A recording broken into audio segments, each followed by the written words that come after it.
Assalamualaikum warahmatullahi wabarakatuh. Alhamdulillah wassalatu wassalamu ala Rasulillah wa ba'd. Pemirsa yang dirahmati Allah Subhanahu wa taala.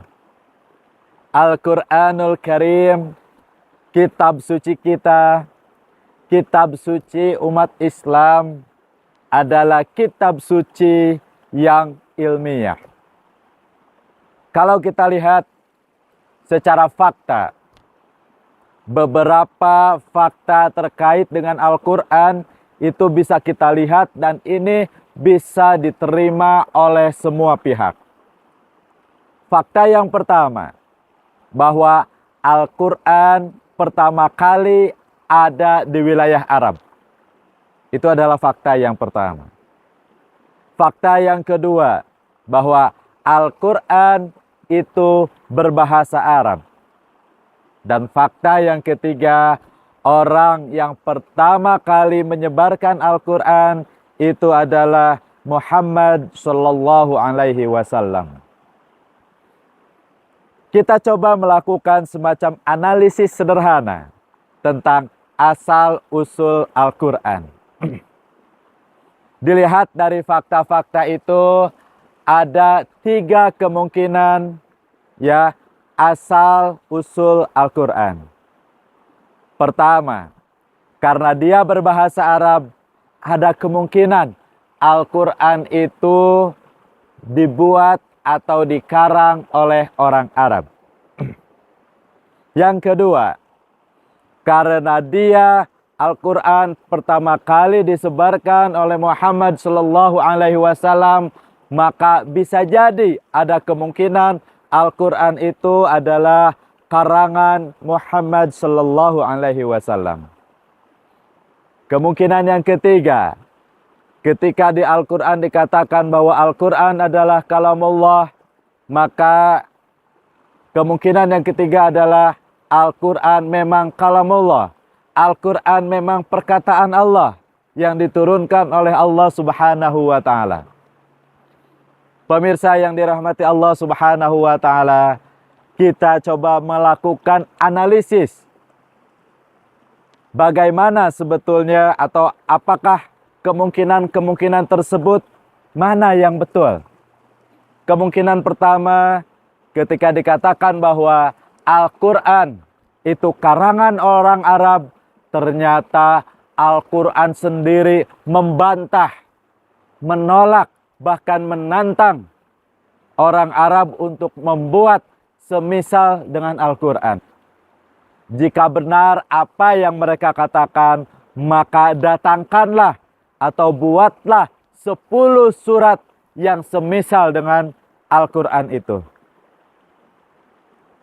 Kalau Al-Quran karangan orang Arab, rasanya tidak mungkin ada dari kandungan Al-Quran itu yang menantang orang Arab sendiri.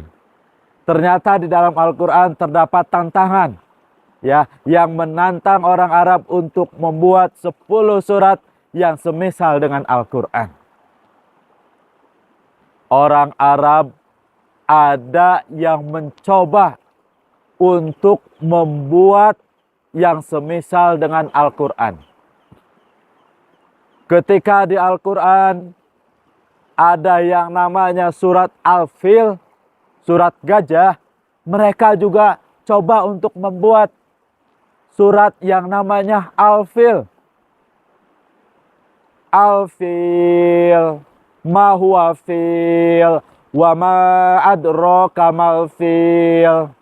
Gajah, apa itu gajah? Apakah kalian tahu apa itu gajah? Dan seterusnya dijelaskan bahwa gajah itu badannya besar, kupingnya lebar, belalainya panjang dan sebagainya. Dan apa hasilnya pemirsa yang dirahmati Allah Subhanahu wa taala? Bahkan orang-orang Arab sendiri mentertawakan karya tersebut.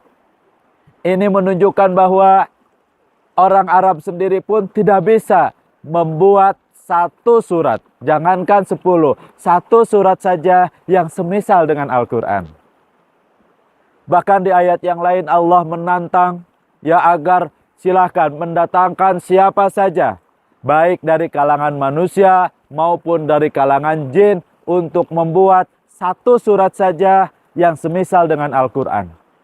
Dan ternyata orang Arab tidak bisa untuk melakukannya.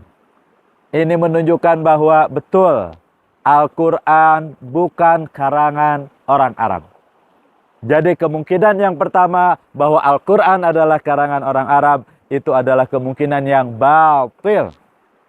Kemungkinan yang tidak sesuai dengan realitas, yang tidak sesuai dengan kenyataan. Pemirsa yang dirahmati Allah Subhanahu wa Ta'ala. Kemungkinan yang kedua, yang mengatakan bahwa Al-Quran adalah karangan Nabi Muhammad Sallallahu Alaihi Wasallam. Nah, ini kita bisa lihat. Rasulullah itu adalah orang yang ummi. Orang yang tidak bisa baca dan juga tidak bisa menulis. Kita ingat ketika peristiwa di Gua Hira, ketika Rasulullah Sallallahu Alaihi Wasallam memperoleh wahyu yang pertama, ketika malaikat Jibril memerintahkan Rasul untuk membaca Iqra, jawaban Rasul adalah ma ana biqari, aku tidak bisa membaca. Iqra ma ana biqari, 3 kali malaikat Jibril menyuruh Rasul untuk membaca, Rasul hanya menjawab ma ana biqari, aku tidak bisa membaca. Kita bisa bayangkan, pemirsa yang dirahmati Allah Subhanahu wa Ta'ala, bagaimana mungkin seseorang yang tidak bisa membaca, tidak bisa menulis, itu bisa mengarang. Atau dikatakan ada sebuah buku misalnya, ada sebuah kitab disampaikan, ini adalah karangan si fulan, padahal si fulan tidak bisa menulis dan juga tidak bisa membaca. Dan perlu kita ingat bahwa Nabi Muhammad Sallallahu Alaihi Wasallam itu adalah bagian dari masyarakat Arab. Ketika masyarakat Arab pada saat itu tidak bisa membuat surat yang semisal dengan Al-Quran, maka tentu Nabi Muhammad pun tidak bisa membuat surat yang semisal dengan Al-Quran. Karena beliau juga bagian dari masyarakat Arab. Hal lain juga bisa kita lihat dari perbedaan antara redaksi Al-Quran dengan redaksi hadis. Walaupun keluar dari lisan yang sama, sama-sama keluar dari lisan mulia Rasulullah Sallallahu Alaihi Wasallam, redaksi Al-Quran ternyata berbeda dengan redaksi hadis. Karena Al-Quran adalah wahyu dari Allah Subhanahu wa Ta'ala, yang redaksinya juga dari Allah Subhanahu wa Ta'ala. Sementara hadis wahyu dari Allah Subhanahu wa Ta'ala, tetapi redaksinya dari Rasulullah Sallallahu Alaihi Wasallam. Pemirsa yang dirahmati Allah Subhanahu wa Ta'ala, 2 penjelasan ini seenggaknya menunjukkan bahwa tidak betul atau terbantahkan, batil kemungkinan yang mengatakan bahwa Al-Quran adalah karangan orang Arab, dan kemungkinan yang mengatakan bahwa Al-Quran adalah karangan Muhammad Sallallahu Alaihi Wasallam. Jadi hanya satu kemungkinan yang benar mengenai asal-usul atau sumber Al-Quran, bahwa Al-Quran adalah kalamullah. Al-Quran adalah perkataan Allah. Sebagaimana Allah jelaskan, inna nahnu nazzalna dzikra wa inna lahu lahafidun. Sesungguhnya kamilah yang telah menurunkan Al-Quran itu, dan kamilah yang benar-benar akan menjaganya.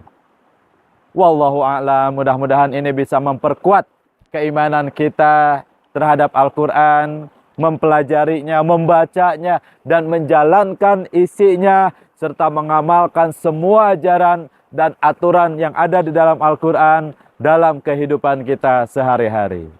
Mohon maaf atas segala kekurangan.